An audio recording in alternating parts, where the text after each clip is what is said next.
So it was a really nerve-wracking game you were just in. Yep. How do you feel about the result? Very happy about the results. I think it would have been even sweeter if Heretics lost their game and this game meant we were in playoffs, because now in theory it actually doesn't mean anything and we have to get the job done tomorrow to even have a chance potentially of making playoffs if Heretics win their game against KC. So a different feeling than perhaps to the one we expected, because we kind of thought they would lose to Fnatic and this game would mean we're in or out.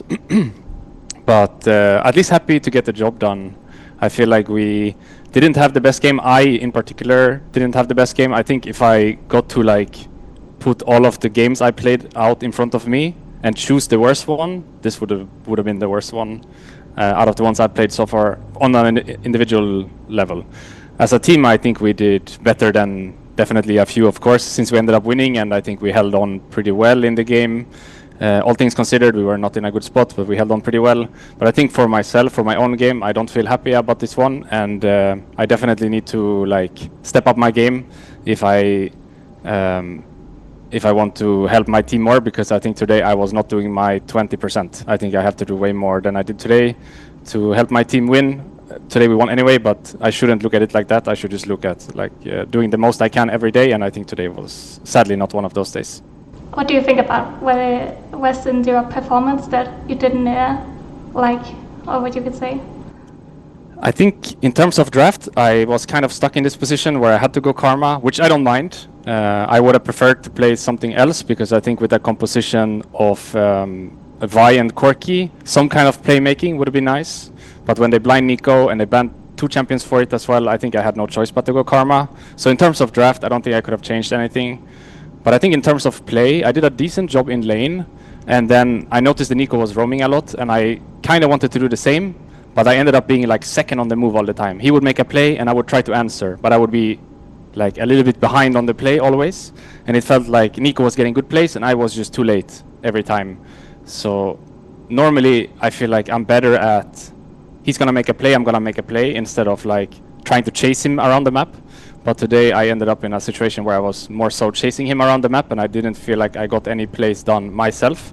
And in my opinion, support is partly this, covering and trying to answer enemy play, but also partly making your own play. And I think today I didn't manage to make any of my own play. I was just trying to follow the Nika around, and many times he would confuse me with the clone or go somewhere I didn't expect, and I would just be too late on the play. So I think in terms of draft, I couldn't have done anything different. I would have liked to play something else, but the draft didn't allow it.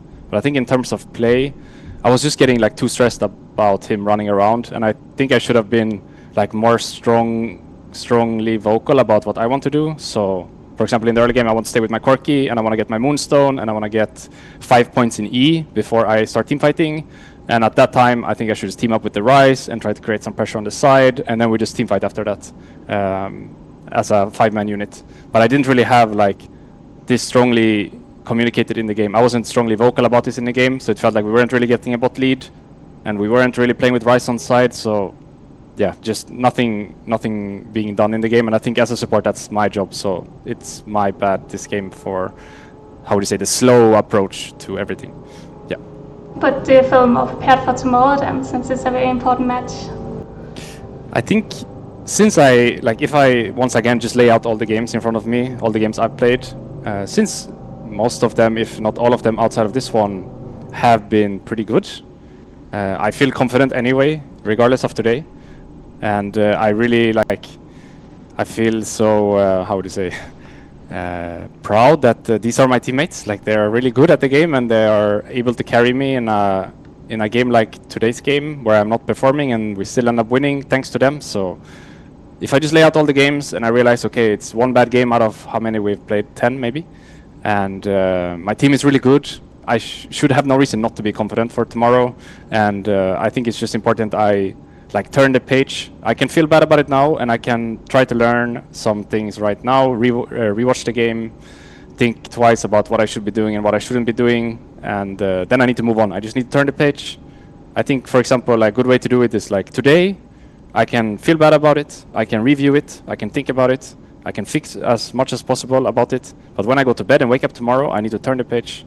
It's a new day, new challenge, and not linger in the past about this game that I didn't feel so good about. So I think for today I'm just gonna like do everything I can to fix whatever went wrong today on my own game, and then tomorrow when I wake up, it's a new day. I'll be confident, and I have no reason not to be confident. My team is really good, and for the majority of the games I've played well, so no reason not to do that tomorrow again. Yeah, and talking about your team, so would you say that Los Ratones is a very different team from like other teams you have been playing with before in time? I think for sure Los Ratones is different to a lot of teams I've played in the past. I feel like it's kind of League of Legends these days as well, but normally teams have like some carries and some non-carries, so to speak. At least in the older ways of playing League, it wouldn't be that common that top can carry, jungle can carry, mid can carry, and AD can carry. It would more so be the AD player is the carry, jungle tries to help him carry, and top lane plays tank, let's say, and helps him carry as well. Mid lane perhaps plays carry, and support is obviously support. But nowadays in League, and I think especially with this roster, this team, everyone can carry. So it's a very, how would you say, delicate game to play, because no one is really helping each other. But at some point, everyone is helping each other. It's just really important you find like the small timings in the game to sacrifice a little bit for someone else. So it's not just top lane goes top, plays for himself. Mid lane goes mid, plays for himself. AD goes bot, plays for himself. It's important that at some points, which I think we actually improved on a lot, I think especially Baus, when he came to the team, didn't really know how to play for anyone other than himself, but nowadays he's actually like really good at playing for other people. But I think it's important, like, since we are a team full of carries, which is quite unusual, even though today's league allows it much more than before, it's important we find the timings in the game to help each other. So AD sacrifice a little bit to move for jungle, top lane maybe drops a wave or two to TP and help out the play, maybe mid lane pushes a wave and roams to help our AD carry get a good base, or something like this. So it's not just everyone plays for themselves all the time, because I think, if you're not delicate about this stuff, then about these things, then no one can carry anyway in the end, because if no one is helping you, no matter how good you are, you're not going to carry the game. So it's important we as a 4-man carry team help each other whenever there's time, and like sacrifice a little bit every game for each other. I think we're getting better at this. I think especially Baus improved a lot at this, but I also guessed that he was the worst one to begin with. Like Velia and Neme and the Crowny obviously have quite a bit of competitive experience, especially Nemesis and Crowny. So I think they're more used to the whole, like, I give you this, you give me this kind of gameplay. But I think Baus, coming from solo rank and this being his first team, he had to learn this skill from zero.